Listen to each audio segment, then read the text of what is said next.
Hey guys, time to get in on the action for the biggest moments in basketball with Prize Picks, America's #1 fantasy sports app. Just select 2 or more players, pick more or less on their projections, place your entry, and win up to 100 times your money. Right now, Prize Picks will match your first deposit of up to $100. Just download the Prize Picks app and use the code GET100. That's code GET100 on Prize Picks for a first deposit match of up to $100. Prize Picks. Pick more. Pick less. It's that easy. Welcome into the Roaring Repeater podcast here on 7220sports.com. It's a beautiful, picture-perfect day in Wyoming's capital city, and I'm joined in studio, as always, by Jared Newland. Also have a special guest today, Mitch Edwards, president of 1YO. What is that? That is Wyoming's new collective. Obviously, you're not reading 7220sports.com if you didn't know that. So we're really excited, minus your Braves hat, to have you in here today, Mitch. I hate the Braves almost as much as I hate the New York Mets. And I think we can agree on that, and we found our common ground. Absolutely. I despise the Mets, but I almost despise the Phillies just as much. So, question for you both, though. Do you hate the Mets more? Yes. Or do you hate CSU and BYU more? Oh, I jumped the gun on that question. Yeah, absolutely, BYU and CSU. Okay. That's not fair. They're all awful. The Mets are my CSU of Major League Baseball. I hate them with all my heart and soul, and I love their collapse so much. I dislike them as well because of what they did in 1986 to the Astros. Yeah. Yeah, well, and your Braves are set up for success for about the next 2 decades. I hope is so. Getting old. I hope so. I did hear a show this morning on Dan Patrick, and now I can't remember who in the hell his guest was, but they said who set up the best for the future. They said the Phillies. Are you serious? Yeah. Have you seen the Braves' contracts? Yeah, but they're insane. This guy said the Phillies is set up the best for the next 3-4 years. Oh, okay. 3-4 years. Because they're talking about Ohtani and who the surprise get could be. No. They're saying the Rays. Wow. So that'd be a huge surprise. Yep. Absolutely.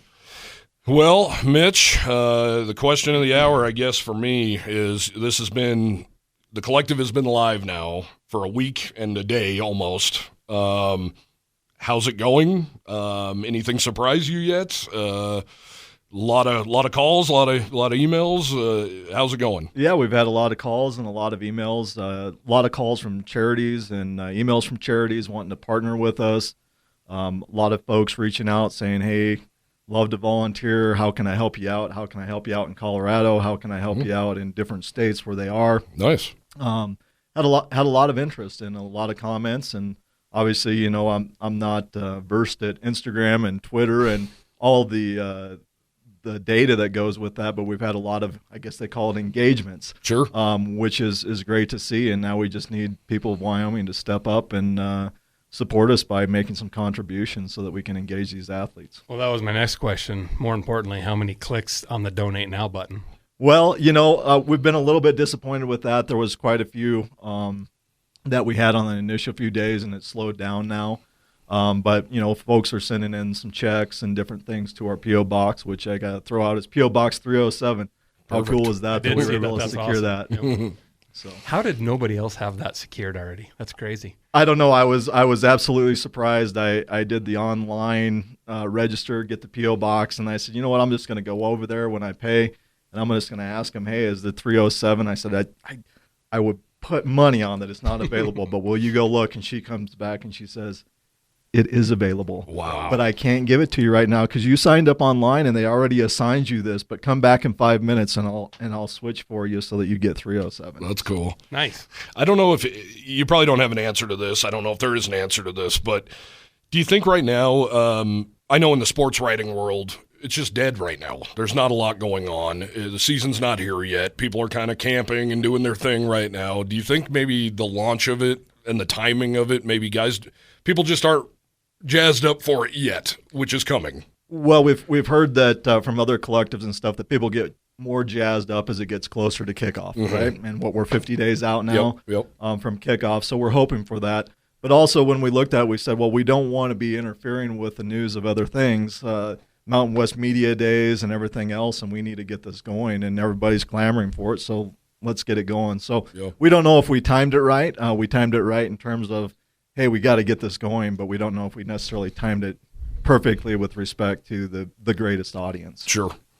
Was there any pressure, and you don't have to answer if you don't want to, from athletics to get it launched now instead of waiting for full 501(c) or 501(c)(4) status? Yeah, there was no pressure from athletics on when we were going to get it launched at all. They've been working with us great on educating us on what the compliance is and what an NIL means and how to be involved, how the institution can be involved in helping us by promoting us and those types of things. No pressure at all for us to get our 501c3 status first or to launch it. Frankly, what happened with the 501c3 status is we applied for that 501c3 status. We've been told by other collectives that have applied that they were looking at 8 to 9 weeks. Well, we were right at the 8 to 9 weeks when we were planning to launch here in July. And just a couple weeks ago, the IRS had an internal memo that's a non-precedental memo that said, hey, we're questioning whether or not the 501c3 status is appropriate, and we don't know what that means for us, but it's probably going to be a delay in a decision from the IRS on our application. Well, and I don't have it in front of me, but I have been told that some collectives are getting granted that status and some aren't. And I don't understand why and how that would be. Right, and so, the law is, just being a lawyer, that you have to treat all taxpayers equally. And what we know is that the ones that have been granted 501c3 status, we have worked with them and we have seen their application, and our application looks almost identical to theirs in terms of that. And so we would expect that since they've been granted their status, that we would get our status if they're truly going to treat us equal like the law requires. The interesting issue is those collectives are saying to us, we don't know what the IRS is going to do. Does this mean that they're going to come back and revoke our status that we already have? And so, that would technically be the issue. If they don't want to grant ours to treat us equally, they'd need to revoke the other 501c3 statuses that have been granted. If they don't grant it to you, we talked about it a little bit on the phone a couple of weeks ago. If they don't, what kind of move can you guys make? Because having write-offs essentially is pretty huge for people who want to donate. But if they don't, what kind of moves can you guys make? We talked a little bit about the membership fee type thing. Like, is that something you guys would maybe have to move to? Well, yeah, there's different options that we have available to us if we don't get it. But first and foremost, we're going to continue with the same type of model, and that is engaging student athletes to work with and elevate charitable causes, because we believe that's a good thing to do. It not only elevates the charitable causes, but it also helps engage those student athletes and make them better rounded people going into life. So that isn't going to change.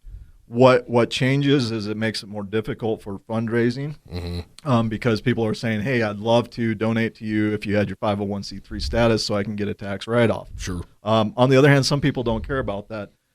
But the thing that it opens up, if we don't have that, we don't have to comply with the 501c3 rules, and we can do different things with the money and different engagements, and we don't have to be as fine-lined about, hey, what are we spending this money and how are we spending the money to help the charities?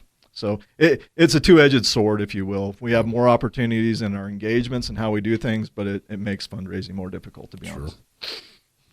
I saw Mitch, once again joined by Mitch Edwards, president of 1YO, Wyoming's newest and only collective. I saw some collectives, and I know you told me that you had talked to Penn State, for instance, as one of the programs when you're trying to get started here. I just saw that they started an association of a numerous podcast or numerous collectives.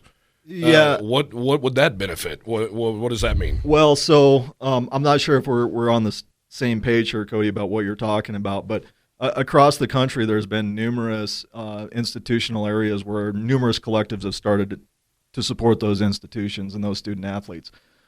Texas had, I think, 5 of them at one time, and Penn State had a couple.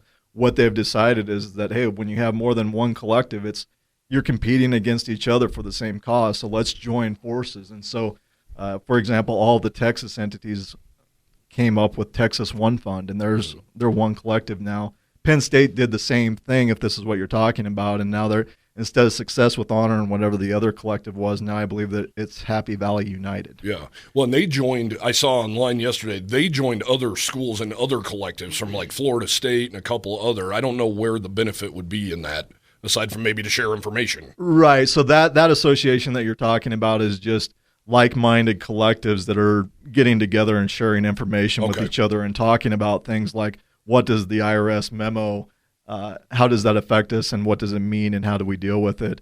Giving each other ideas on how to engage student athletes or how to engage charities or those types of things. So there is various different associations of collectives, and it's just a way for those folks to connect with each other and talk to each other. Okay. Well, speaking of Texas, I've heard that they are illegally providing priority points to their donors for certain donations to their collective. And that's against what everything is supposed to be, because that's what like a Cowboy Joe club is supposed to be. But yet Texas's collective is providing that. Right, and so the NCAA policies, and it's an interim policy that deals with NIL, but it's become a permanent policy. But their policies basically lay out what the institution can be involved in and how they can be involved. What you see is, frankly, these collectives are having a hard time getting subscription-based annual donors, and so the schools and institutions are saying, well, how can we help you, the collective, raise money because you're a good cause? And so they're offering up these priority points or parking passes or sideline tickets or access to closed practices and those types of things. And the NCAA says, absolutely not. That's not allowed. In fact, the new president of the NCAA, through him, just released a new memo in the end of June that says, we are very clear about this. You cannot do this. But what are they going to do to the school? Because it's not an individual sport. Are they going to say, all right, we're going to take one scholarship away from every sport?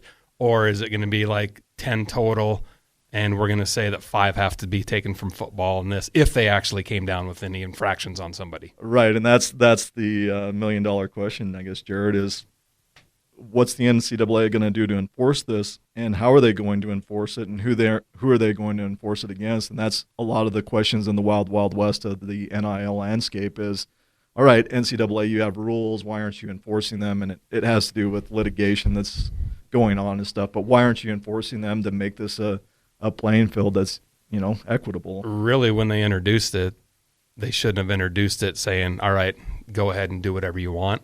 Instead of like maybe this July 1 should have been the first, after 2 years of really thinking about it, coming up with some rules, regulations, and how to handle it. Yeah, I think that, everybody wishes maybe it would have rolled out a little slower, but it was a reaction, whether it was a good reaction or a bad reaction to the Alston Supreme Court case, that there was a concurrence in that opinion that basically said, hey, your non-education related compensation rules are in question as to whether or not they violate the Sherman Antitrust Act. And so they reacted to that, and it opened up a Pandora's box. Oh, it's not like the Supreme Court case was just overnight. I mean, it was going on for years. Right, and they it was, knew that something was probably going to be not in favor of what the NCAA was. Right, and it was an appeal to the Supreme Court by the NCAA of a decision that had already been rendered by the lower court. And so they already knew what the decision from the lower court and the appellate court was before they got to the Supreme Court. So, Mitch, a lot of legal terms. Well, and that's what I was just about to ask. You're a lawyer, but has this been like learning a whole new language with this NCAA jargon? Absolutely, and it's not just the NCAA, but it's the IRS and Cody, you and I talked about a little bit. You throw in immigration law too when you start dealing with international students and what they can and can't do. Yeah. Can you explain that a little bit? So, Wyoming just signed a Canadian point guard. Can he participate in the NIL? Okay, so under the NCAA rules, absolutely international students can participate in NIL, and that is afforded to them the ability to benefit from their name, image, and likeness. It's not a tax issue other than reporting the taxes. Where it becomes an issue is their visas. Their visas are a student visa. Most of them come in on what's called an F1 visa. Whereas professional athletes come in on a P1 visa, which allows them to earn money from that as their professional sport.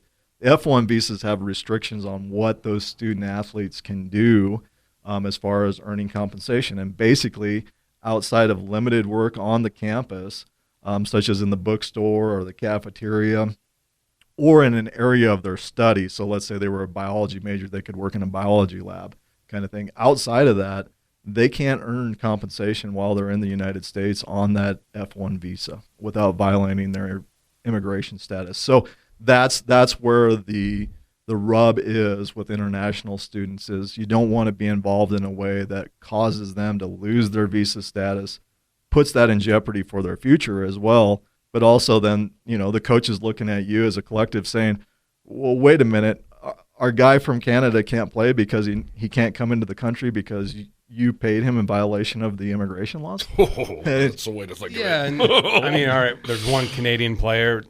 Cowgirl basketball has several foreign players on it, and tennis for sure. Right. And track. So. Yeah, absolutely. And that's something we're going to have to, look at and deal with. And, everybody's hopeful. Immigration lawyers are hopeful that they're going to change those laws. But as we know, immigration's a hot topic, and it's tough to get things done in the immigration atmosphere. So, Mitch, can you share with us, has anything been set up yet with a current player and a charity? So we're working right now with charities, and we're going to start hopefully making some announcements with who we're partnering with. And we have engaged some student athletes to help us do some things internally, come to some events that we're going to be having as far as fundraising for ourselves.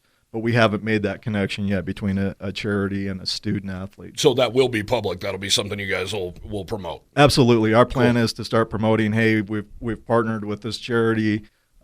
Please go visit them. This is their cause. And, hey, we've engaged this student athlete, and this student athlete is working with this charity. Tom Berman told us when he came on this podcast that Hunter Maldonado really did well for himself last year. All underneath, no collective, all underneath the, and one of the top in the Mountain West, not the top. Right, one of the top earners. Have you guys talked to Tom about what he did, and have you learned what Hunter did and stuff like that? Then maybe could give you guys some pointers. Yeah, and actually some of what we understand that Hunter was involved in and that he did great with was engaging with charities, in particular the Boys and Girls Club of Cheyenne, and some others across the state, to help elevate their causes and to participate with them. And so, some of his NIL engagements came through that avenue, and that's exactly where we're looking to go. And I think some of it too is these student athletes have to be proactive. And that's what he said. Hunter was proactive. Instead of sitting back with their hand out saying, well, why aren't I getting anything? Well, you're not doing anything to actually earn something. And that was the same thing with the jerseys that, the brown and gold was selling and things like that with the names on the back. Some of these, they would get calls from parents and aunts and uncles. Why isn't Joe Smith getting have a jersey? And he goes, well, he hasn't signed up for one. They all have the opportunity to sign up for their own stuff. Yeah. But he hadn't signed up for one. What do you mean?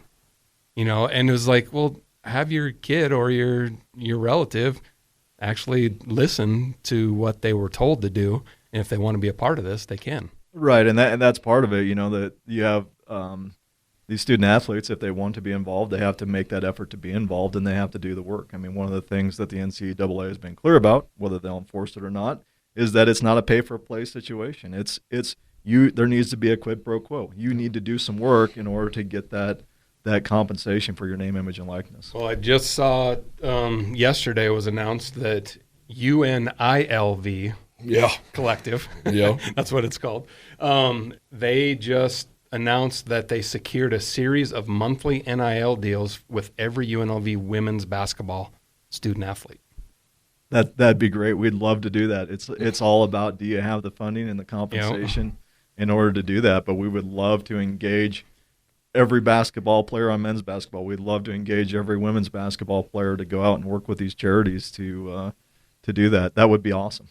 Mitch, I've always wanted a booster to go rogue and start paying guys, like getting involved in the recruiting process and the whole nine, going pure SMU on this thing, and just having people around the world go, that guy's going to Wyoming? Like, how did that happen? I've always wanted that to happen because I'm a creep and I just want to win. You're not going to be involved in that at all, are you? No, we're not. And that's something that Miami got in trouble with the Cavender twins and Ruiz. But that's one thing that the NCAA has enforced, to some extent anyway, is that, look, we can't be involved in the recruiting process. We can't go out and promise some kid that, hey, if you come to the University of Wyoming, we have this deal for you with NIL. Yeah. And so we can't do that essentially until they're enrolled. Well, you can. I'm just kidding. So, yeah, ask Steve Gosar how many $20 handshakes he got as a walk-on basketball player. Well, and can you talk a little bit about the guys you have around you? And, also I think Jared's got some questions about how big this thing could potentially get and if that needs to expand. But can you kind of talk about your business partners, I guess would be the best way to put it? Yeah, our board of directors is a group of awesome guys with a broad range of experience. Jason Tangeman is a partner at the law firm with me. Grew up in Laramie, played on the Final Four rugby teams in the 90s, and just a great guy with a lot of ambition and desire to help us get this going. Steve Gosar, obviously from Pinedale, played basketball for the university, was with the Cowboy Joe Club for a while, and then became a coach. I actually replaced him. Yeah. Because then he went off to coach. Yeah, went off to coach and came back, and between his contacts and his knowledge, he just brings a ton of excitement to it. And he brings a different perspective because he was a coach. Mm-hmm. So he understands what these coaches are dealing with. That's a good point. And the recruiting aspect of it and those kinds of things. So great there. And then the fourth person is Jason Raisler, who's a CPA in Laramie with High Point. He grew up in Laramie. He's a former wrestler for the University of Wyoming. Just a wealth of knowledge and really helping us out with respect to working with charities and, just the tax issues and dealing with the accounting side of, hey, we have money coming in and this money is directed towards football or basketball or whatever it is, and keeping track of all that. So we're on top of the money. How'd you get blessed to be named the president here? I think that was maybe drew the short straw. I don't know, but yeah, I don't know if it call it a blessing or a curse or whatever, but I guess by default I became the president. We talked about it. This has been a lot more work than you imagined, right? Absolutely. Yep. Absolutely. I think it's been more work than everybody's imagined, and I think even the athletics department has recognized to us of, wow, you guys have put in a lot more effort and time into this than we thought was ever necessary to get one of these off the ground. So you're invited to Tom's Suite for every game now. Yeah, well, no, but only when it's cold. And I don't even know if I want to be. I think I might just want to go sit out in the stands and just be the regular, Poke fan instead of being surrounded by all it might be more beneficial to be out there because some people are already going to be upstairs listening to what people have to say about it, and then there's ears out in the stands with the common folk. Right. And the common folk are the ones that we really need to step Absolutely. up and start making contributions. Yep. And so we really have to do an outreach to them so that we're not dipping into multiple pockets that are already giving money to the university. Well, to go back to Cody's statement about a lot more work than you guys had imagined, what is going to happen with this? Are you going to hire a full-time staff? Are one of you guys going to quit your day jobs and become this in full-time? Because I still have a lot of connections across the country, and I'm being told that development offices across the country at major universities are losing their employees to these collectives because these collectives are paying them as much as the university does. And then everybody knows the benefits of a state institution are great, so they got to be matching their benefits as well. Yeah, and well, it's kind of interesting because as the collectives I've talked to, a lot of the board of directors are folks that have been retired. They have, their own set of wealth and those types of things, so they're able to spend time as a retired person doing that. They are bringing people over from the university. Some of those people are coming over and aren't getting paid right away, but they're doing work as the executive director or whatever, and then I had one collective that just told me for 6 months that they've had someone being their executive director that came from the University Athletics department, and they're finally able to pay him now, months later, and put him on a payroll. So, but where we see it going immediate, Jared, I was hoping you'd tell me today that you were going to retire early and come over and focus on this for us. Otherwise, I might have to go see if I can win the lottery and retire early. But otherwise, we're going to use volunteers to start out with. Hopefully, once this thing gets moving and grows and we have compensation, we can start looking at different things. One is there's software packages out there that help do administrative type of work with the student engagements, with the contracts, and communicating with the student athletes. But that costs money to buy those computer softwares and to have subscriptions to that. And then the other thing is maybe hiring some type of executive director. But, it's you can't put the cart before the horse, right? I just talked myself out of a job telling him I'd be all over these recruits, so it's all you, Jared. Well, I think the NCAA is already calling Tom to make sure nothing has been going on. I guess then, secondly, are you guys going to go out and start canvassing or going all over the state, the region, going to luncheons, Rotary luncheons, whatever it may be, meeting with folks? Or are you guys just going to stay in Laramie and do it there? No, we do have some events that we're working on right now in different communities across the state. We did have one event early on just with a small group of folks that we kind of used as a sounding board to present to them and say, hey, here's what we are, here's what we do. What do you think about this? What are your concerns? And some of those folks have stepped up and donated. So we kind of had a test run, if you will, with some folks. And now we're going to start going around to different communities. I think our first one here might be coming up in Casper in August, but we're going to hopefully have one in Laramie, Cheyenne, maybe Gillette, just go across the state and start canvassing and reaching out to people. Okay. What are some good and bad you're hearing right now, Mitch?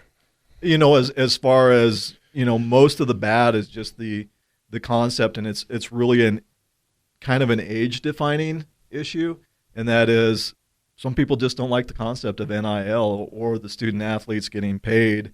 And how hard is it for you to say, hey, I know you don't like it, but it's the reality?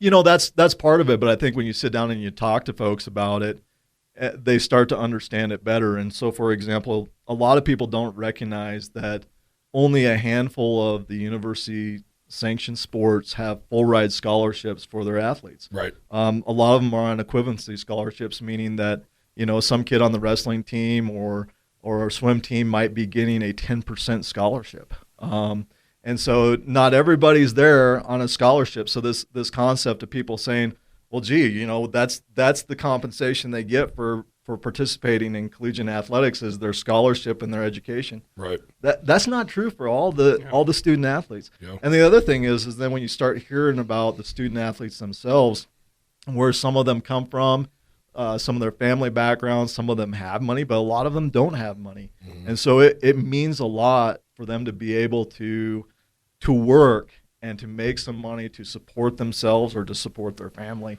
And when you start talking with those folks that have a problem with the NIL concept about that, they start to appreciate that maybe this is good for those student athletes and helps them out.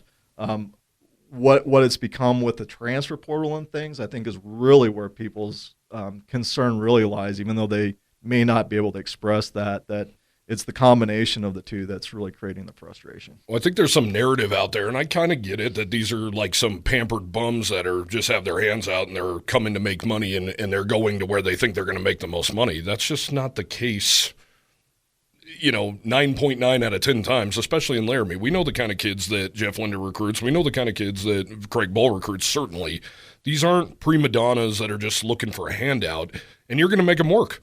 And absolutely. And, just to kind of follow up on that, some of the student athletes right now are doing engagements, not through us, but through other things, where they're driving to Cody, Wyoming for $500 or for $1,000 to participate in some type of NIL activity. Mm-hmm. And, that's not what you hear nationally about, some quarterback getting a bunch of money because he's a 5-star and is going to some big program. That's not what we have at Wyoming. All he's doing is sitting back on his phone and tweeting out on behalf of that said person that gave him the money. Could be. And that's just not the lane that we're playing in Wyoming, and that's not the kind of people that the coaches recruit here. And it's never going to be that way. No. Not in our lifetime anyway. No, absolutely not.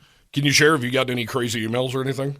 I haven't really gotten any crazy emails. I have gotten some questions, and they're good questions about, you have the 17 sanctioned NCAA sports available for us to direct contributions to, but what about cheerleading? What about rodeo? Those are legit questions, and what I can say to that is that those aren't NCAA sanctioned sports, so they don't fall under the NCAA guidelines and rules. So a cheerleader is not restricted in how they can earn and what they can earn non-educated related compensation. So it's almost better. Yeah, rodeo kid can go go ask somebody and get a check, give them to them right there, and they can go cash it and pay the next entry fee. Right, and actually, they actually can earn money at rodeo competitions. Yep. And so, we understand that, but that's where that is. But those are the kinds of questions that I've had. Nothing off the wall. There's been some comments online about this isn't what we should be doing. We don't like the NIL, but it all goes back again to that concept of, not being able to understand or to swallow the idea when all along through 50 plus years it's been you can't pay student athletes. Yeah. Right.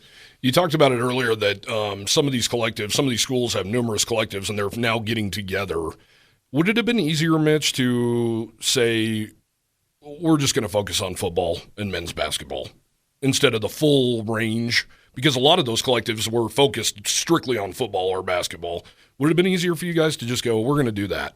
Or would it have just ruffled feathers? Would it have been easier? Why did you guys, I guess, decide to open up to all 17 programs?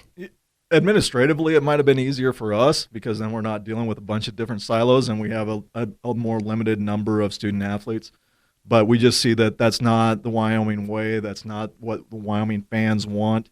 And, frankly, all the student athletes, whether they're in tennis or whether they're in volleyball or wrestling, should have that opportunity to benefit from their name, image, and likeness if they have that and if there's an opportunity available for them. And so we just saw it as an opportunity for the donors to contribute. There's just some people out there that might love wrestling but don't care about men's basketball. And they say, hey, look, we're really passionate about wrestling. Let's engage a wrestler to go out and do something, or a volleyball player. And so we want to open up those opportunities for everybody, not only the student athletes, but also to the donors and to the charities, because some of those charities want to work with women's basketball players or wrestlers or volleyball players, not just football and basketball players.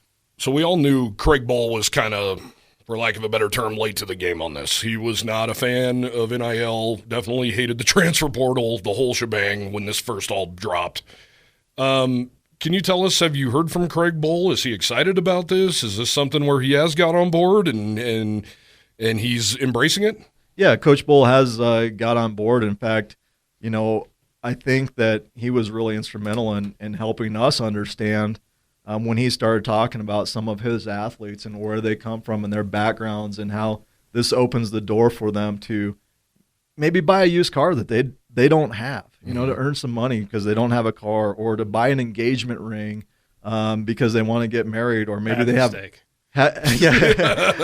or maybe they have a child and they need to buy diapers, or sure. Maybe they need to send some money back home to support their mom, and that was really eye-opening for us. And when he started expressing that to us, that really helped us understand what was going on. And I think that I don't think he necessarily began by liking the idea of what was going on, but he's really embraced it and said, hey, there needs to be these opportunities for something. What I understand he doesn't like, and I don't think anybody likes, is when you start hearing about, some quarterback at, some big schools making, $9 million commitment to that quarterback to come there. That's not what our coach is about, and that's not what our players are about, and that's not what we're about. So, do the coaches have direct contact with you guys, or are they supposed to stay in their lane and go through Peter and or Tom or Randy to get to you? So my understanding of the NCAA rules is the coaches can speak with us, they can help promote, and they can come to you and say, we would love for you to support 1YO. What they can't do, my understanding, is they can't direct us to a specific player. They can't direct us at all to any recruit, and they can't direct us as to, what a certain player should be compensated for their name, image, and likeness. And so, there's certain communication avenues that are appropriate and that we've had. And, the one thing that we have to understand from the collective side is making sure that what we're doing isn't messing with the locker room and the dynamic that's going on in the locker room.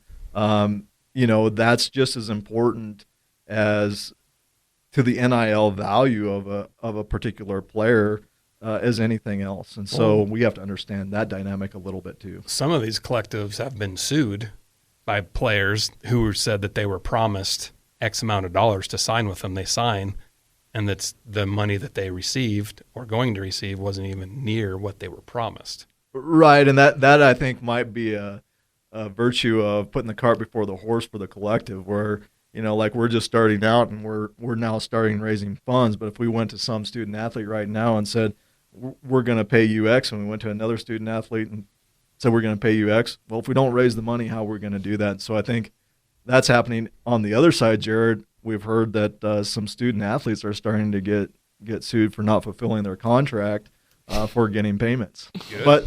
But that's welcome to the real world. The real world, and doing what you need to do to fulfill a contract. Yep, good. I assume Jeff Linder brought it up how imperative this was. Have you talked to Jeff at all? And he's got to be excited about this.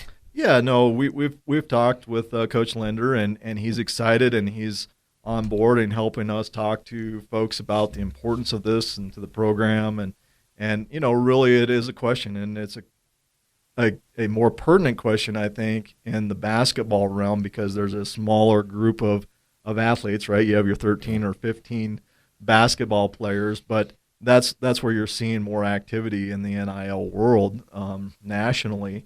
And so, he's embraced it. He's talking with us, and he really has expressed to us that, when we start looking at this, that indeed one of the questions that I get asked, and he's not, promising people money or anything like that. He's just being asked by the student athletes, even current student athletes, is there an opportunity for me at Wyoming to benefit from my name, image, and likeness?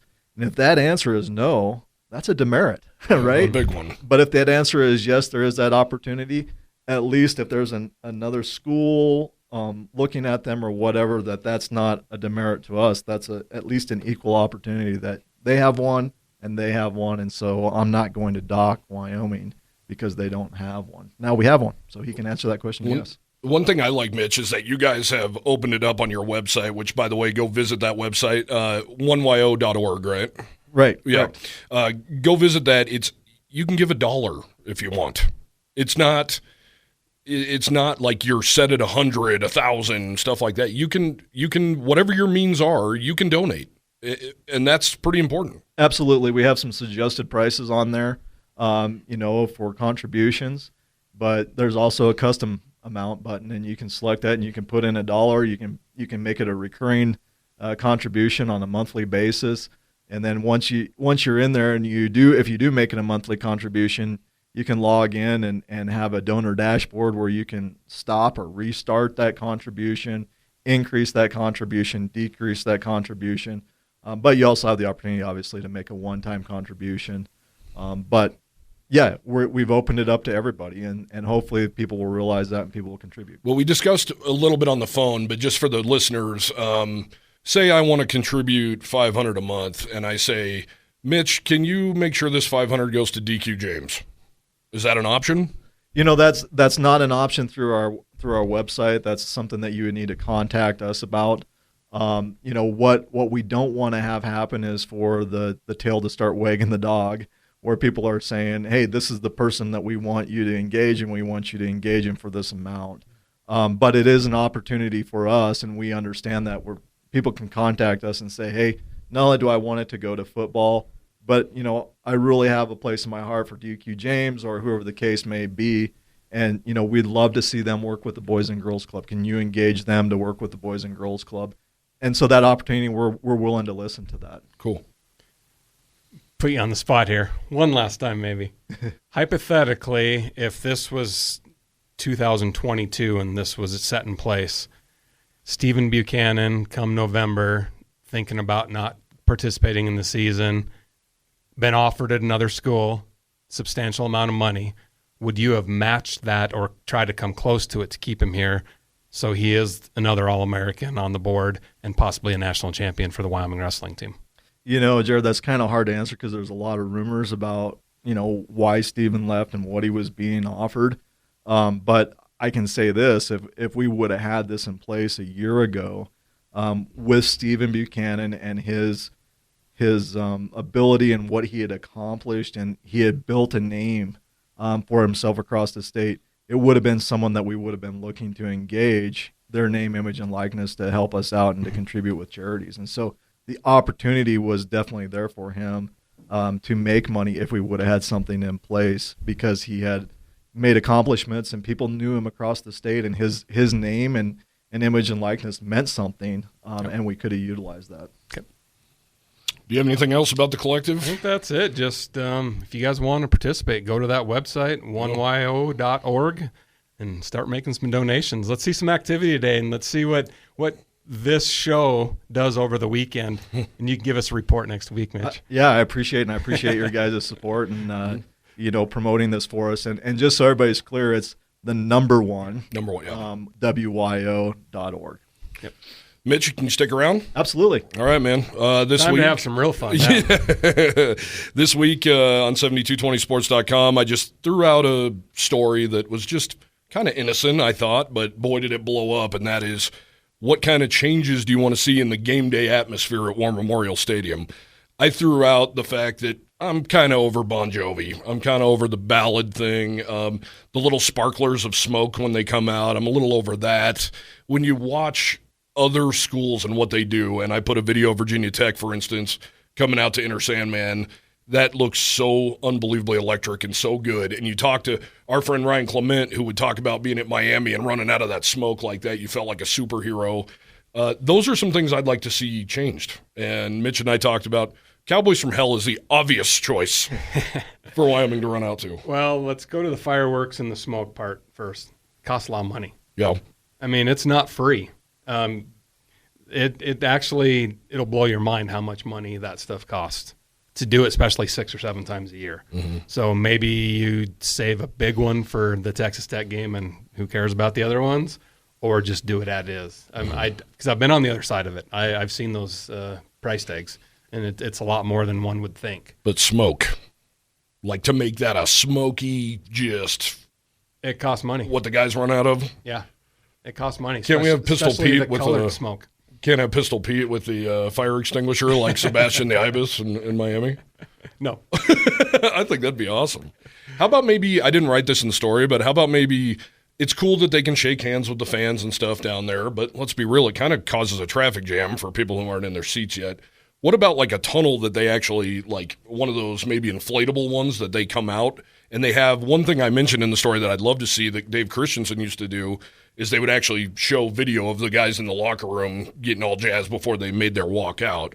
And as much as I hate Nebraska, they do it right as far as like they video them walking through the entire bowels of their stadium before they come out. And I just think that adds to it. And when the music's right, the anticipation of that is incredible. I think some of it is that they don't have the manpower to have the cameras do that. I think that's been a big problem. And I know they were tight on doing it when Dave allowed them in the locker room to do it. Mm-hmm. And I could be wrong. And if Dennis or somebody from the athletics department wants to shoot you an email on that, let you know. But I believe that is the case. That is awesome to see that and to be able to follow the team and get amped up as a fan, because when they come running out, if the fans are in the stands and the fans are crazy like some of that, that's an intimidation factor. Hell yes. To the other side. And it would be awesome if we could do that. But number one, I think we need to get the fans in the stands earlier so that the fans are electric, and maybe that has to do with give them a reason. Why? Yeah. And people have said, well, close down Tailgate Park, blah, blah, blah, to get people in there. Well, technically it is closed down, before a few minutes before kickoff like that. They're supposed to no longer be drinking beer out there and whatever else they're doing, but they're not going to get you at the last 10 minutes like you can't finish your drink before you come in. Could you imagine, though, like if you can build this the way Virginia Tech has, where you're not missing – you'd be a fool to not be in there when Enter Sandman starts. Yeah, that and Nebraska both. I think those are two schools that are great examples that, I mean, they're at full capacity damn near when they 8 minutes before kickoff when they're coming out of their locker room or whatever it is. Yeah, well, you're standing out in tailgate, and my wife laughs at me because she can see when I start getting anxious. I want to be in the stands 30 minutes before kickoff. I want to see all that. I want to be part of it. And she's sitting back going, well, we got 10 more minutes to kickoff. We don't need to be in there yet. And come on, let's go in. Let's go in. And those are the people we need to figure out. How do we get them in the stands instead of sitting out there saying we got 10 more minutes? I do that at our tailgate too. I start tearing down at a certain and they'll be like, what are you doing? I said, well, we have 25 minutes till kickoff. It takes at least another 10 to get all this stuff put back in the truck. So let's get going. Well, I know people want to go in and out and all that stuff, and they're not happy about that. That's awesome that they do that because, I mean, there were games, let's be real, when I was younger where Wyoming would be down by 30 at half and my car's right outside and I'd be like, I can get a six-pack down. And then you hear the cannon blast and you go, we're down by 30. One more. I can have one more. Well, and that's not going to change, folks. It shouldn't. Name another Division I program and or professional sports program that allows you to leave and then come back in. It's a big security issue. They shouldn't. And anymore, scanning tickets is a little bit different, but then you'd have to scan your ticket out, scan it back in. It's too much, and it's not going to happen. And the revenue needs to stay within the stadium to drink beer and eat food there. And now they sell beer. Car. Yeah. So there's not an excuse anymore. When I was younger, they didn't sell beer, so that was a pain in the ass. Any other changes that you guys? I'm going to go through a few here. Yeah. I saw one from Aaron Benson saying the cannon's not loud enough. Well, the previous cannon, when the rack was built, the original rack that is, it was creating structural problems by cracking the walls, the windows, really? etc. That's how loud that and powerful that thing was. Wow. Then they went to a lower, I don't even know what the term is, caliber of a shell, the blank shell, and then they complained about that. And then they moved it to the south end zone where the Ivinson Home for Ladies is. Well, it was doing the same thing there. And then all of a sudden there was a lot more night games. Well, these people need to go to sleep too, You want to do it right, just put a live shell in there. So they moved it back with a lower caliber shell. So that is a lot of the reason for that. I mean, those buildings are millions and millions of dollars. They don't need to be doing repairs on them every season. Yeah, it's amazing what that percussion of that does. I mean, growing up in Gillette, we had the Pyrotechnics Guild up there, and I remember when they let off some of those big pyrotechnic percussion instruments. I mean, it would rattle buildings for miles, and wow. and people that were asleep would be jumping under their bed, not knowing what was going on. Another person talked about flyovers. Well, actually, quite a few people did. There's a lot of logistics that goes into getting a flyover. You have to have FAA approval. You have to have military approval if you're using a military plane. All that. For people that bitch stuff. about tax money so much, it's incredible that how many people want to fly over. I mean, yeah, who cares? I mean, it's cool to do, but when you see it at the Air Force Academy, they're doing it. It's part of their thing. Yeah, it's part of their. I'm sure it checks off a couple of lists for that week's flying, hours type of a deal. Yeah. So, and it costs the taxpayers money to do this. So, and sometimes they're not coming from Cheyenne; they're coming from further Air Force's bases away. Oh. Very lucky several years ago that Richard Peace, a former Wyoming wide receiver, was awesome. The F-16 pilot that did that flyover. Yeah. But that took a lot of paperwork and strings being pulled to get that done. I asked him if he took a selfie when he was going over War Memorial Stadium, and he said he would no longer be in the Air Force if he did such a thing. Oh, he has one. So that's one thing. Concessions. That's been a sore point it probably is at every place you go. There's not something for everybody at every single sporting event you go to. I mean, Frontier Days is coming up. I just saw something that there's a pickle pizza coming. Who cares? And who in the hell wants to try a pickle pizza? It looked like there were some Cheetos on it too, maybe. Like flaming hot ones. Yeah. But anyway, so would that attract more people? No. The Dodger dog? Yeah, I don't think anybody would care about that. We have a great hot dog. Yeah. I mean, yes, food needs to be improved. Your choice of foods needs to be improved. Dan Haley, you said don't run out of ice and water during warm games and don't run out of hot chocolate and coffee during cold games. Amen. Yeah. It happens year after year. How can you not have ice chests full of ice at your beck and call? Yeah. Unlimited amount of cases of water. Isn't that the goal of the concessions, though, to run out, but not to run out too soon? Exactly. I mean, I know the Wyoming weather is unpredictable, but 4 September home games, you have 6 home games by the middle of October. Yeah. You better have hundreds and thousands bottles of water available. Jared, why do people think that Wyoming's the coldest place on earth and, next to Antarctica, and act like Wyoming home games are just so miserably cold? It's probably snowed at 5 home games my entire life. And yeah, there's been some cold ones, but we're talking like late November. Yeah, I remember some really cold ones, but to be honest, for me, when it's a cold, snowy game, that kind of amps me up. Absolutely. You just dress for it. You prepare for it. But people act like it snows all year long. I mean, 75,000 people go to a home Packers game, a home Chicago Bears game, and it's 0 degrees sometimes. Ohio State, Michigan State. We can name tons of them. Montana State. Yeah. That playoff game last year at Montana State looked brutally cold. And you don't think people have to drive for 5-6 hours to get to Bozeman? It was full. Yeah. I don't know. I had a guy tell me that I don't even think Texas Tech's going to be sold out. And it's like, are you out of your mind? Think about it, though. Oregon wasn't sold out. Which is Missouri insane. wasn't sold out. Washington State wasn't sold out. Yeah, Tulsa had a bigger crowd the week following the Missouri game. The guy's he's spot on. That's I hope weird. that's not the case, but How could it be? How do you not sell out Oregon and Missouri? How does that not happen? I don't know. I flew home from Michigan for that Oregon game. That was like can't miss. Yep. That is bizarre. And especially Tom Berman has done such a fantastic job of getting major marquee programs in the stadium. We never saw that before. I mean, he's done an unbelievable job saying, we'll play at your house maybe twice, you're coming here. The last official sellout, I believe, was Nebraska.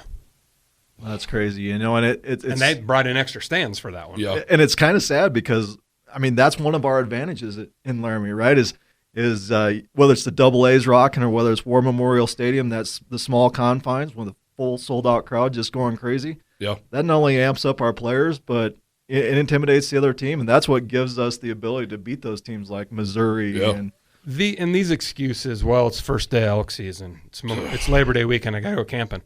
Weren't you camping all summer? Yeah, Why no, do you have you to don't. wait? Or go on Sunday and Monday. You don't need to go on Saturday.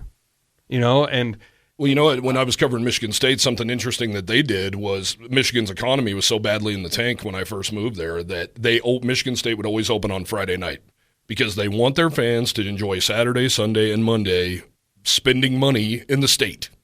So that was always cool. But could you imagine if Wyoming's opener was on a Friday? People would flip out. We're already hearing people flipping out about CSU being on a Friday instead of, preparing. They let you know 5-6 months ahead of time. Can't you prepare for that? And I had a coach who wrote me and said, that's state semifinals going on for high school football. And I'm like, you coach at Kelly Walsh. You're not going to be in the state semifinals. Let's be real. Just make the plan and get your ass there.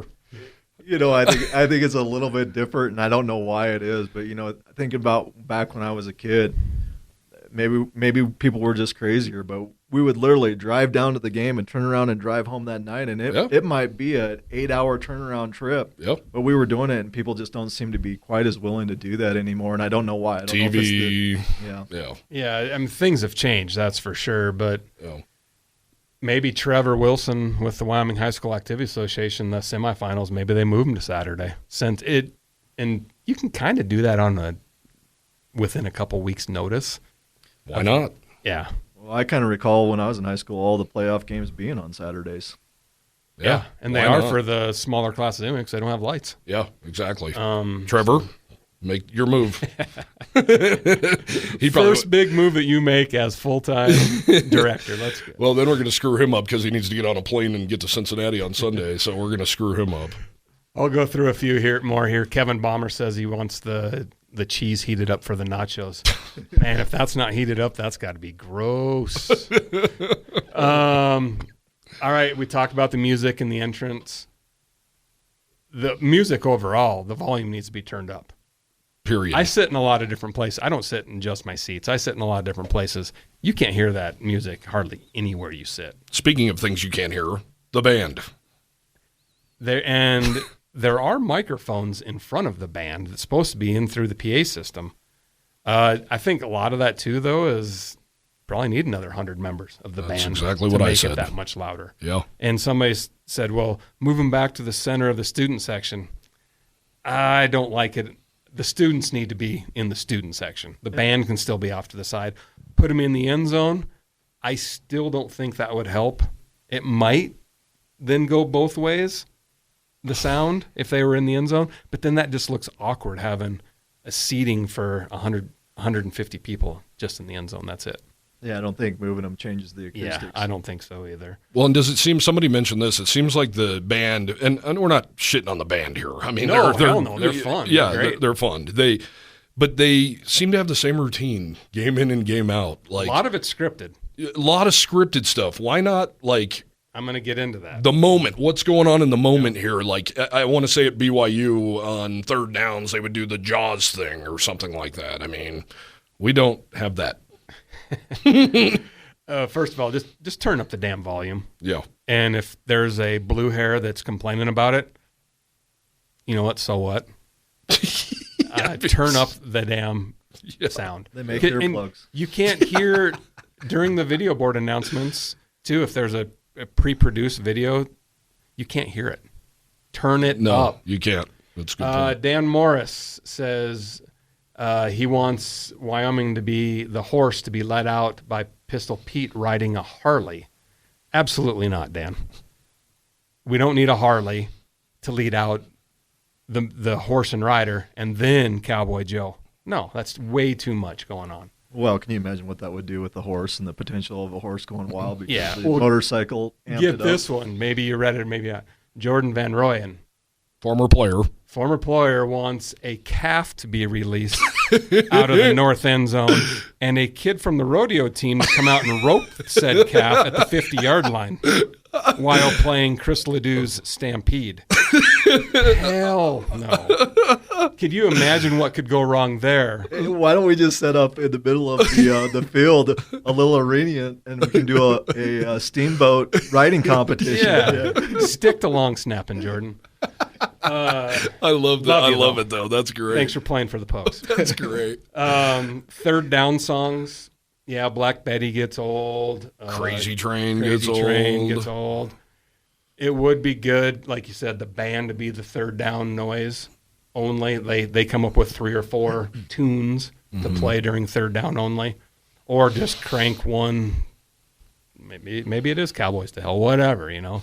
I have a question for you, and as a lawyer, I should know this, but licensing-wise, when the university is, engaging those songs, do they're paying licensing? They pay the yearly fee like any bar would that has music playing all the time, not just jukebox music, but music. And radio stations pay those fees as well to be able to use them at certain times as well, So. Does that have any limiting effect on what No. they have available to them?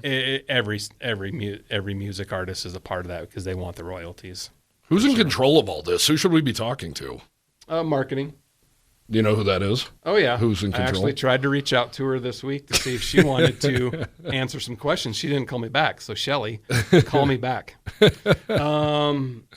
Shelly probably didn't expect that shitstorm this week of all these people giving their point of view. I do agree that there needs to be a victory song. Yeah. And obviously, Cowboy Joe, yes, play that at the end. Let the team go over and play that. But when there's times during games and they're playing it's almost like not a Bon Jovi ballad, but even a worse ballad. No. And they're playing it really slow music. No, it needs to be a Chancey Williams, an Ian Munsick, Ned or Chris Ledoux song, something that's homegrown. The world needs more Cowboys. Maybe it's Rodeo Cold Beer. Maybe it's Mountain Time. Whatever it is, one of those songs needs to be the Wyoming football victory song that's played after every single win at home. Yeah. And then maybe Cowboy basketball has a separate one. Maybe women's basketball has a separate one. There's a lot of good tunes out there that make sense for the Cowboy theme. Wrestling started playing The World Needs More Cowboys. When they run out, right? Yeah, when they run out, and then at the end, for me personally, it doesn't get me amped up as a run-out song, but I think it's an awesome song. Victory. For a victory. And when visiting fans walking out with their tail between their legs, like, they're probably giving their finger, in the back of their mind if Wyoming did do something like that. Like, screw that. You know, somebody want to be a cowboy. You know, somebody mentioned to me that a real buzzkill, and you guys would be able to speak to this better than me now that I'm in the press box. But they said that the alma mater back to back with the national anthem is an absolute buzzkill. So is alma mater played first, then the national? I think so. It's just too slow. But it's still when people quiet. But people are still walking in at that time. Well, and that's why they do the national anthem. Then they do the entry. Yeah. Well, and that's why the entry needs to be fixed, because then more people will already be there, and then you don't want to have 30,000 people going, oh, cool. It's kind of like I unfortunately saw Kid Rock once, and don't judge me on that. It was a Metallica concert. He happened to be there. He played like 4 slow songs in a row. Even his strippers on stage were bored. Enough. Crank it up. Those 4 songs made him a lot of money. I'm embarrassed I even admitted I saw him. A few more things. The first down announcement. There is a reason that is no longer a sponsored segment. It used to be, and that's another brown and gold outlet, first down. Can't imagine why. Students ruined that one by saying mother bleeper to coincide with it. So, and that's not coming back because the students, they still say it on their own. I know. And some of these students were junior high when it was taken away, and they're still doing it. So it's just not going to happen. I wish it could, but it's not going to. And some of those announcements, they're boring. Some of those video board things, they're boring. They pay the bills, though. Yeah. They're sponsored segments that pay bills. I wrote about this, but how can Joshua Hunter, the new PA announcer, what can he do to make things more lively in the stadium that maybe, once again, not dumping on Jack Noakes, he did it for 4 decades, but what's something that's in his control that he can do to add to the excitement? I think just showing the enthusiasm. Mm-hmm. You're not supposed to be a homer per se, but you can be one to a certain extent. But I think his experience of what he's already done in the past, he is already going to bring enthusiasm to that part of it for sure. Well, I know he's very interested in it. We've talked numerous times, and he really wants to know what he can do and what he can be working on to make things better. I don't know. I kind of had the same answer. A lot of things were just Jack's way, and he's going to have his way. And have numerous conversations with Shelley and the department on what he's allowed to do and to push those limits a little bit. The Mountain West has regulations. You can't say certain things, and you can't have music playing when a play is going on. The band can't play, and sometimes you hear that at other schools. Well, the band was playing, and they'll go tell the band director you can't do that. There's things that go on all the time, little gamesmanship stuff. Yeah. I'm just glad I'm not in his spot because. There's a fine line between getting people amped up and just being a little over the top about it. Exactly. Yeah, some of them get annoying. Yeah, exactly. The CSU guy, Yeah. in my opinion, is very annoying. And I'm not saying it just because CSU. I just think he's annoying. Yeah. Another one would be to bring back the WIO chant more than just one time that's scripted throughout the game. It shouldn't be between the third and fourth quarters. It needs to be when Wyoming's on defense and there's a timeout in a critical part of the game, get it going during that 30-second timeout, and then it's still going when the next play starts. Yeah, absolutely. Don't do it when Wyoming's on offense. Yeah, absolutely. We need the other team not to hear what's going on in their own huddle. Exactly. I don't get that one at all. And sometimes the cheerleading they've gone through a lot lately, the cheerleading coaches, they've just taken it away. That used to go on back and forth between the east side, west side. Sometimes it gets started without any cheerleaders, and it just echoes. Yeah. And now with the building that much closer to the end zone, it's going to echo that much more if they actually get it going. Teresa Milner said she would like to see a true family section where alcohol isn't allowed. That's fine if there wants to be a true family section. I don't mind that at all, but there's a $5 fine for whining. That's Chris Ledoux on if you don't actually sit in your seats and stay away from the people who are drinking. Because if you're going to ask for one of those, you guys need to stay up in your seats. Well, they don't drink in Provo. Well, we don't want people to go there and spend their money there. That wouldn't be cool. I mean, is this family section? Are we just an area where people can sit that there is a no alcohol? Or are we talking about they want like slides and swings and playground equipment? Teresa, go to one wife. No, but I think there has been family sections in the past. I mean, the old knot hole. But we don't have beer vendors, right, going up and down. I mean, anybody in your section can go grab a beer and come back and sit down. But in the family section, if it's a no alcohol section, then they got to hire security to make sure that not one parent is going to the beer booth and coming back with a beer, sitting there having a beer with their kid. So I assume you're a parent, Mitch. No. Oh, God bless you. And you have steps. I have a daughter now, and I think about that with myself. Like, what would I tell her when it comes to stuff like this? I think I would say, people are going to say this stuff. That doesn't mean you're allowed to say it. Yeah, but Holly's already. Oh, she's going to say she's already awful tainted stuff. Because you sit at home and have Slayer and Megadeth and whatever else on the TV, and she's already headbanging. That's true. At 18 months old. But I think, which is kind of awesome. I think you're gonna hear this stuff, right? I mean, just don't do it. They hear much worse stuff at school or see much worse stuff on their phones than they hear at a football game. Bingo. My parents always use it as a learning experience for me to say that's why you don't get drunk and act like a fool, because you look like a fool, right? Yep. Well, I always bring back the Norwegians, though. I always felt like I was raised by the Wyoming student section in like the mid to late 90s, and they were probably not the people you wanted to raise you, but man, they were fantastic. It was so good. No cell phones. People were ramped up. They literally hated that other team, like hated them, and it would affect their entire week if Wyoming lost. Oh, and that's what I miss so much. The closest person on special teams of the visiting team would just hear wrath from students. I miss that. Number 27. Beep. 27. Beep. Yep, or if a player got hurt, he's down, he's out, he's all bleeped up. He's up, he's still bleeped up. I miss that. I mean, I miss now that a people lot. look at you, or you're going to get videoed and you might get reprimanded from your job or whatever. The cornerback that got burned by the receiver on that side would just get a rash of crap. Yeah, I miss that. Well, and people think that Wyoming fans are bad.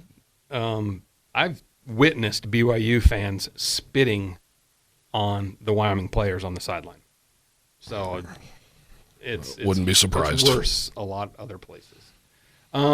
Somebody asked about having the radio on in the concourses and in the bathrooms. It is. In most, the ones I've gone into, the broadcast is airing in those bathrooms and in the concourses. And there's TV screens with an in-house feed at every concession stand. Well, we got to keep in mind, too, Jared, that the West Side's getting ready to get completely redone. Yep. Like, once that last game's wrapped up this year, they're going to town on that. There's going to be a whole new concourse. What do they call that middle seating thing? Mezzanine. Something like that. Club level. Yeah, there's going to be a club level, and the first thing people say is, there goes my seat. And it's like, do you want a chair back? Do you want to be more comfortable? Do you want to have access to heaters? Yeah, it's going to look awesome. Yep. It's going to be great. They're going to have a new press box. Selfishly, I'm excited about that. Craig Bull always tells me that was the big selling point when he was being recruited by Wyoming was the press box, and he said it hasn't changed since. Well, Gary Barta left Wyoming in 2004. Is that right? Something like that, yeah.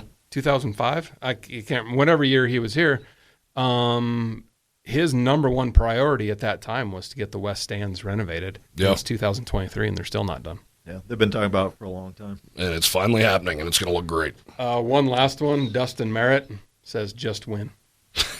I couldn't agree more, but in today's age, fans want more than just a game. They want the overall experience of being at the game. Yeah. And that's not just at Wyoming. That's at every single sporting event. You know, I don't know how many people I heard that went down to the Nuggets playoff games, and they would come back and just rave about that fan experience and how crazy they were and amped up they were, and it was all about the experience, and that's what everybody talked about. It wasn't the Nuggets won or that they lost. It was, wow, that was an awesome experience. I'm going to go back for that experience. Yeah. But NBA games is a lot different because they can play music the entire time while the game's going on. Which is what I hate about NBA games. College, you can't do that. So. Yeah. But I didn't know there was that many Nuggets fans around. Well, I think a lot of them came out of the woodwork here just recently. But we joked about that when they won. We're like, I didn't know that so-and-so was a Nuggets fan. Oh, yeah, I don't even know any Nuggets fans. The one thing I want to throw in before we move on from this one, between the third and fourth quarter, is where Wisconsin does it completely right with the jump around. Wyoming plays Cotton Eye Joe, and they show little kids bouncing around in their section with foam cowboy hats on. We got to do better than that, right? Between the crucial third and fourth quarter. Absolutely. I don't know what it is and what gets us there, but it has to be the intimidation that we own the fourth quarter. It's not just holding up the four. Yeah. It's we own the fourth quarter, and no one can stick with us. Maybe even a badass video of like even Craig Bull. Somebody mentioned, I forgot about this, somebody mentioned get Josh Allen, Andrew Wingert, Logan Wilson, guys like that on a pre-recorded thing on there, getting the crowd fired up and then launch into an awesome like hardcore song that becomes the song between the third and fourth. CSU's even doing some lights flickering thing they're doing between the third and fourth, which is sad for them because nobody's left in their stadium in the third and fourth, but that shouldn't be the case in Laramie. To do a pre-produced deal with former players and or anybody, once again, a lot of time and effort has to go into that, and especially with NFL guys, you got to reach out to their production team to help you get them in their studio to produce them type of video. But there has to be something done. The Cotton Eye Joe has run its course. Maybe I'm call me a curmudgeon here, but I'm sick of the beer song.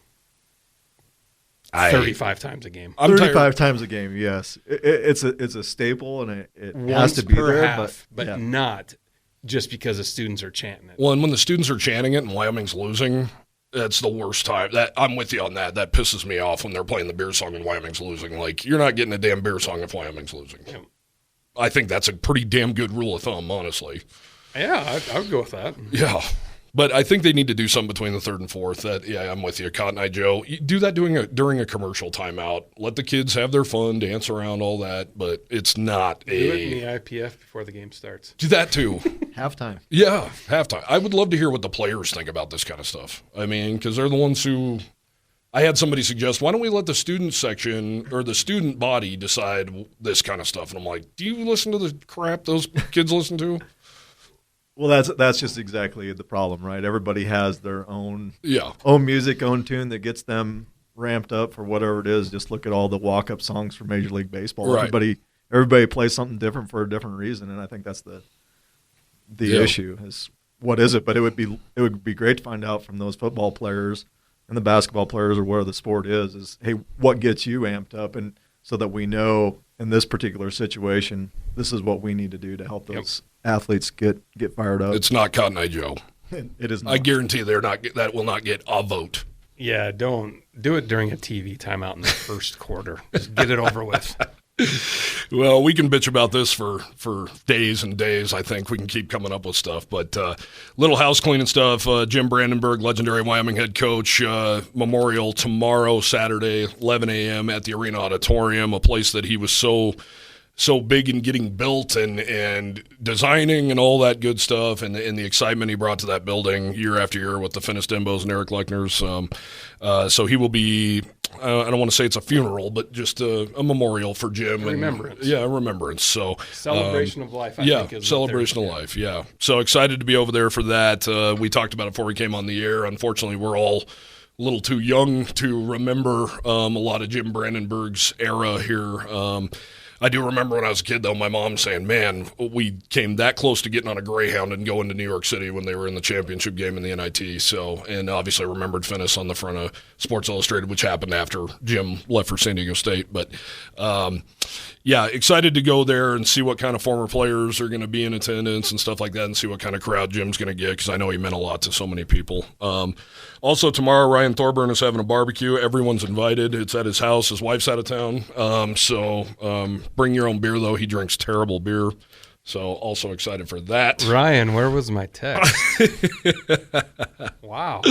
This week, too, wrote a story. Kevin Lytle from the Fort Collins, Colorado, wrote a story about Colorado State's highest-ranked recruits they've ever had in their history. And if I'm a CSU fan, I'm kind of sad reading that list, because hardly any of them ended up doing anything for them, let alone most of them didn't even play. So those four-star guys, I know a lot of people were sad about Deshaun Woods leaving, the four-star offensive lineman for the Cowboys, who never saw the field while he was here for a year plus. Wyoming's had two four-star recruits in their history since the online stuff started, the Rivals.com, the 24/7 Sports. The other guy's name was John Hawk, an offensive lineman who transferred in from Garden City Community College. I reached out to players who were in that recruiting class, and they've never even heard of that guy. So the stars, once again, as we all know, the stars really don't mean that much.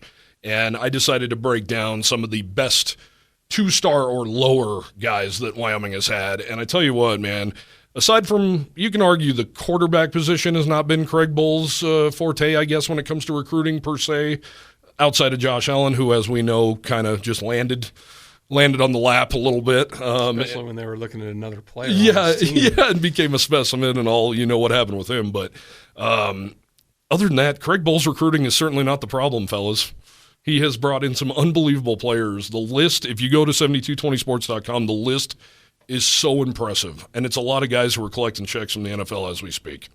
What was really timely about your article was that I was just talking to another collective, and they were talking about how they value the student athletes for the NIL deals, and one of them was stars. And I said, well, for us, we wouldn't be plugging in that 4-star. And they said, well, you had Josh Allen and Logan Wilson. And I said, no stars. No.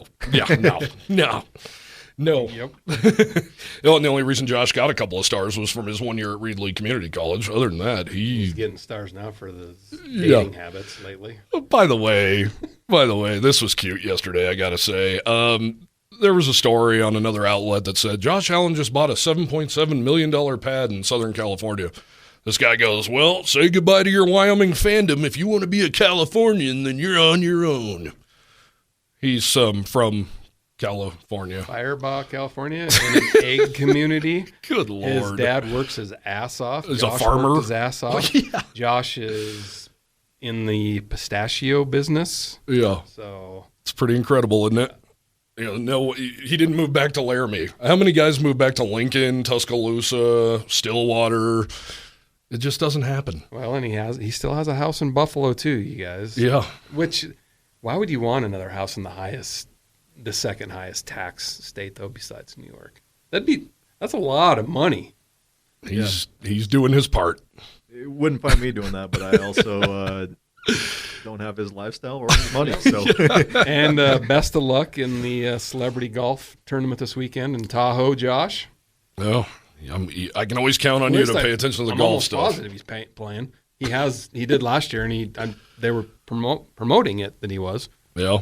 So he loves golf. That's all he does. That is a fun tournament to watch, though, because in other pro-ams you might see a blip here and there, but this one is all celebrities. That's the one where Bob Barker beat up Happy Gilmore, right?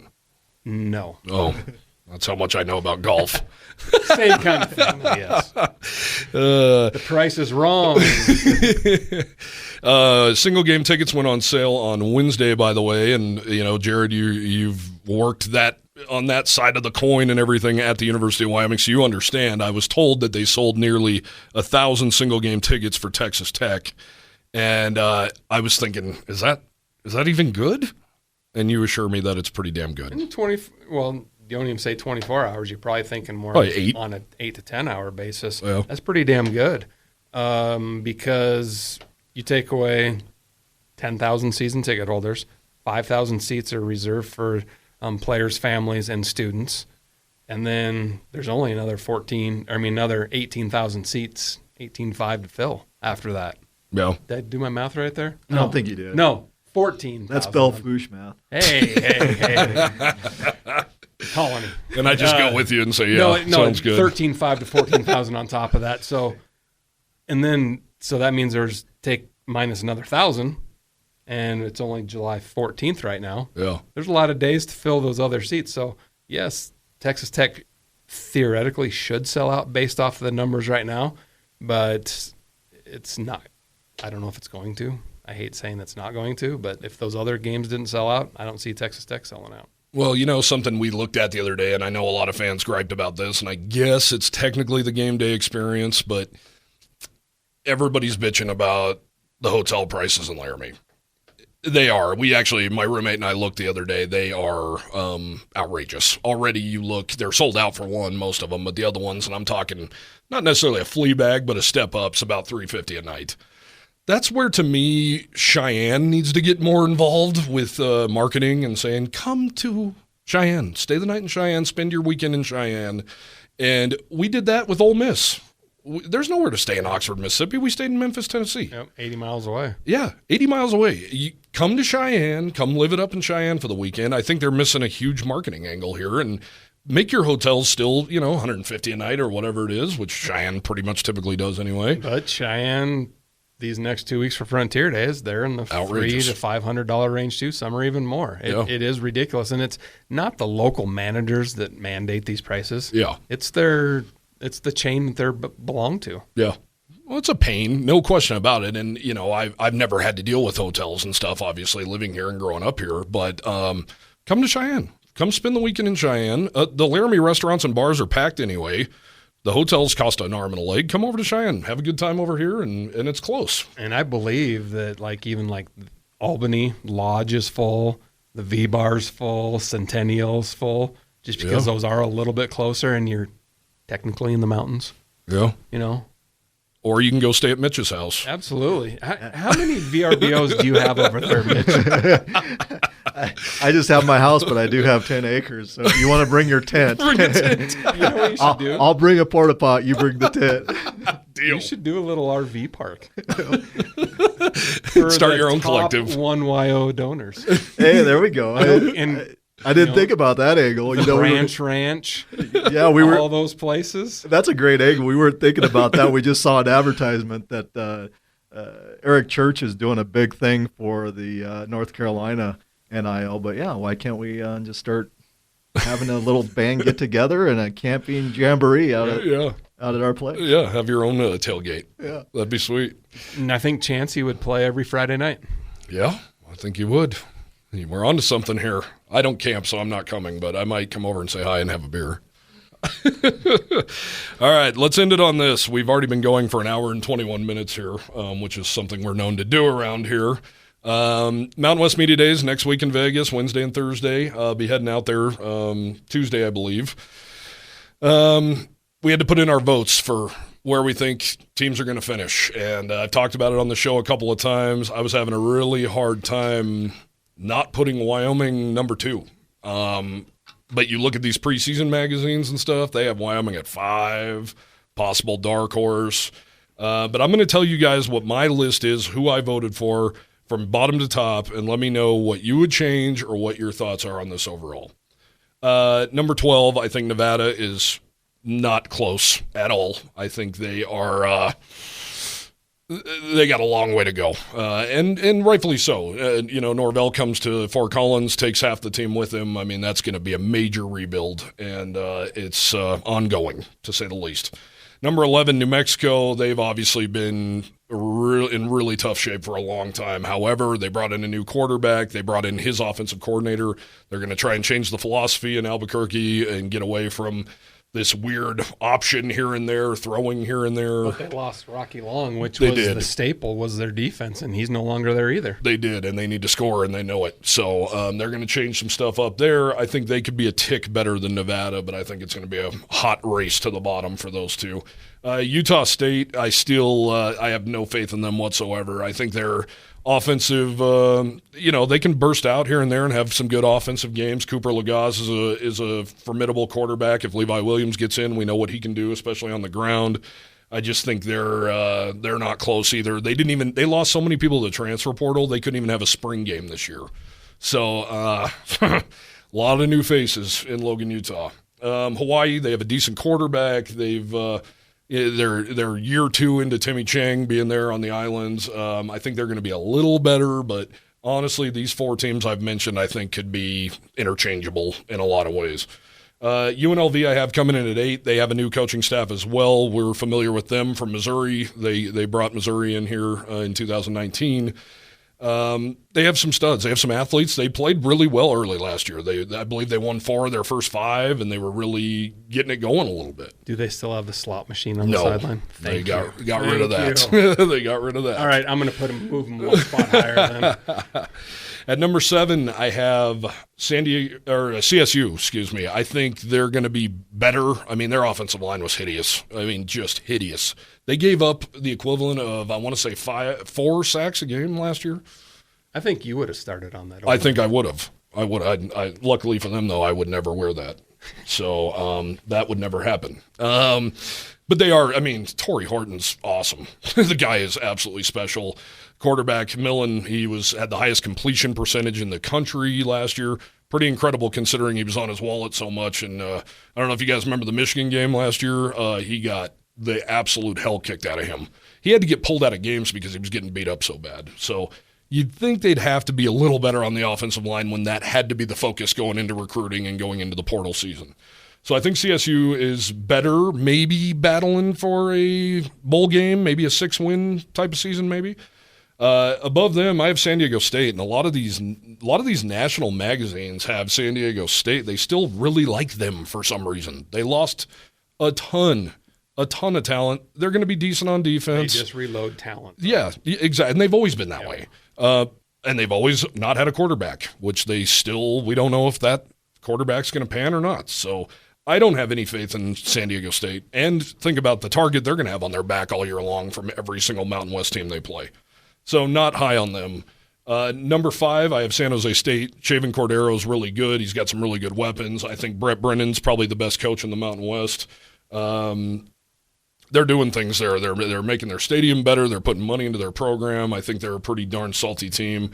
So I have them coming in at 5, and I think that can kind of be interchangeable here too.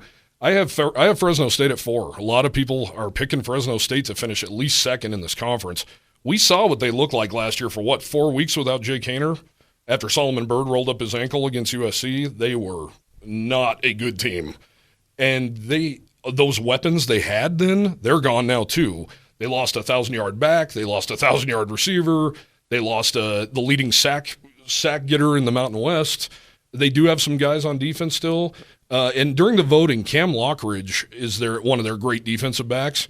He was not on the voting for secondary players for all Mountain West or Defensive Player of the Year in the Mountain West.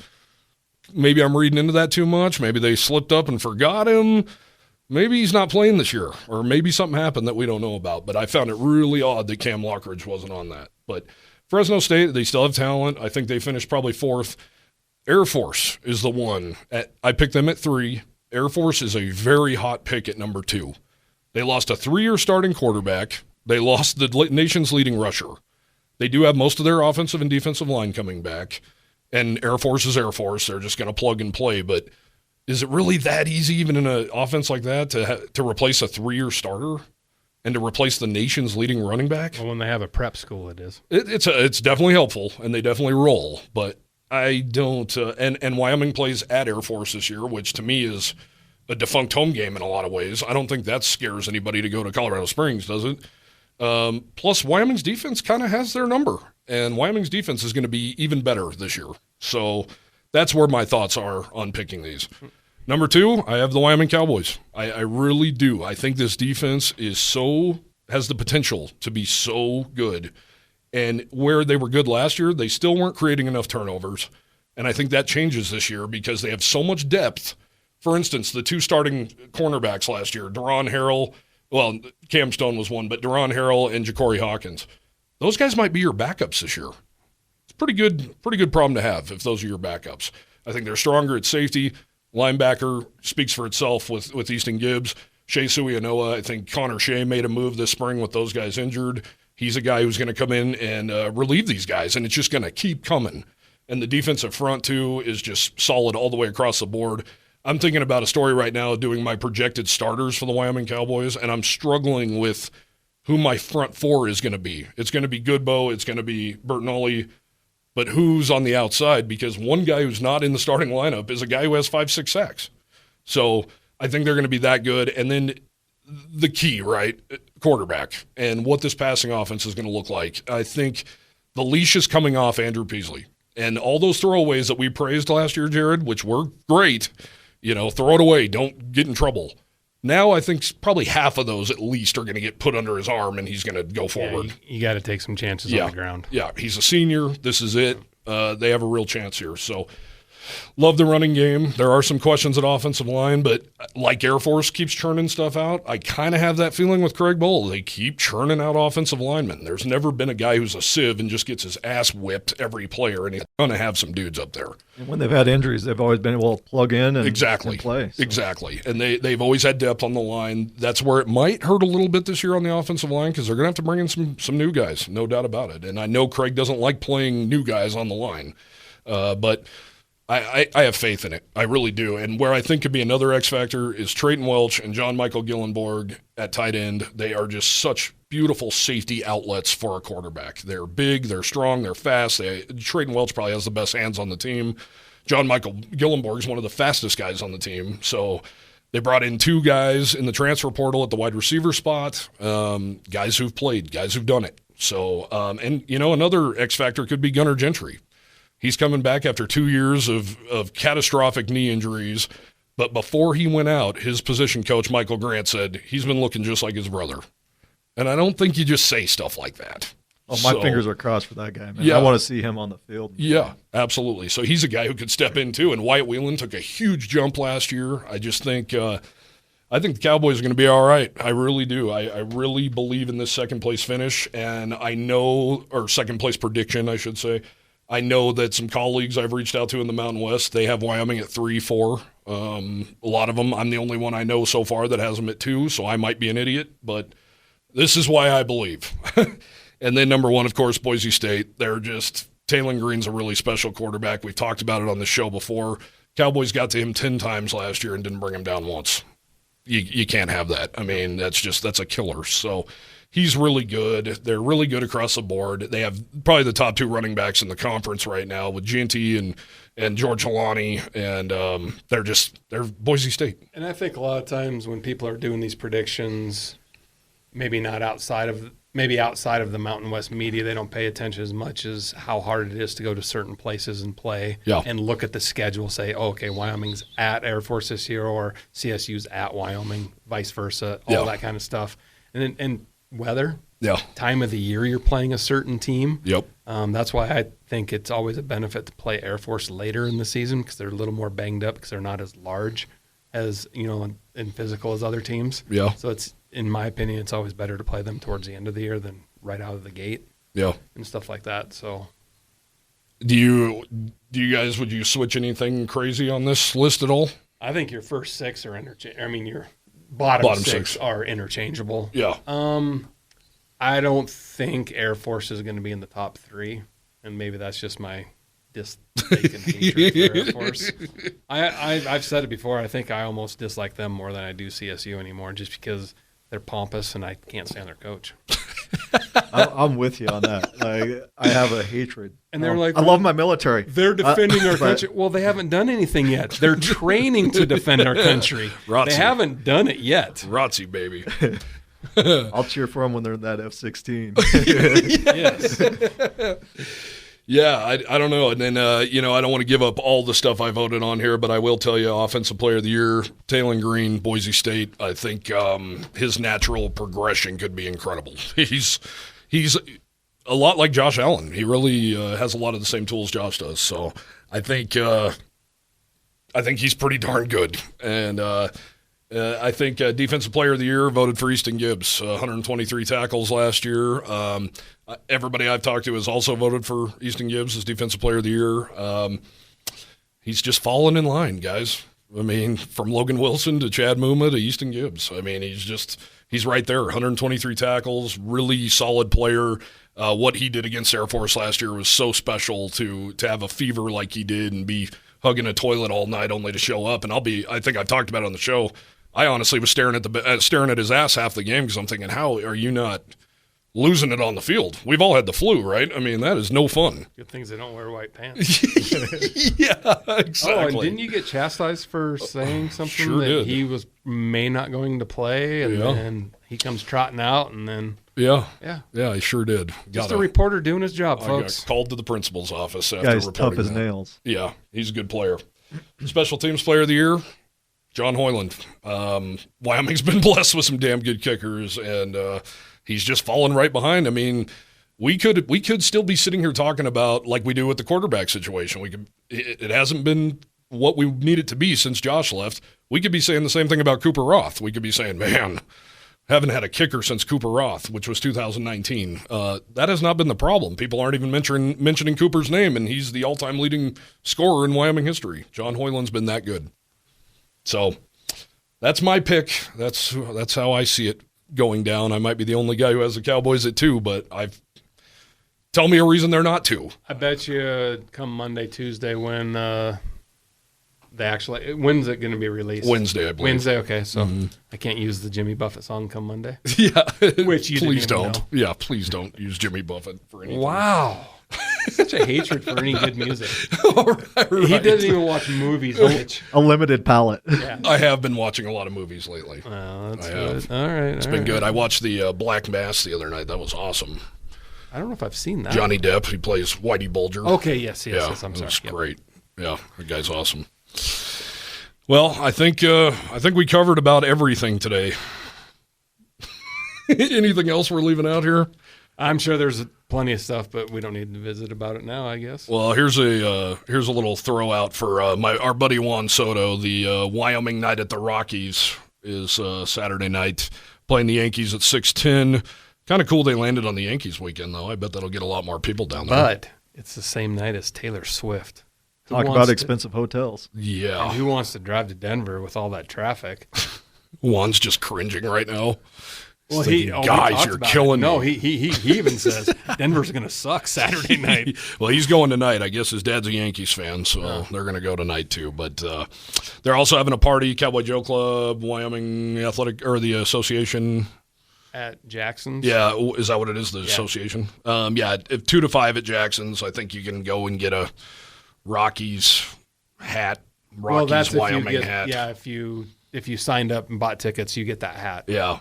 So a hat, and they're doing beer deals and all that kind of stuff. So right at Jackson's, right across the street on the rooftop. So go say hi to Juan. He'll buy you a beer. He already told me. So take full advantage. Corporate credit card. It might be Craig Bowles' credit card, so Oh, take advantage of it. Have a ball. I'll be at Ryan Thorburn shindig, I think. Wife's out of town. I can't wait to see what that guy looks like with the reins off. Especially drinking craft beer. He'll have 2 craft beers and be sleeping. So, Mitch, thank you so much once again for joining us and taking all this time today. Are you a defense attorney by chance? No, I don't do okay. any I'll have to criminal call or somebody any else. divorces. So Oh. I'll have to call somebody. Always looking for a criminal defense attorney. You get in a fight last night? No, okay. no, but Mountain West Media Days is a week away. Oh, there are a few people that it probably needs their ass kicked. There are. I can think of one right offhand, but I'm going to be good.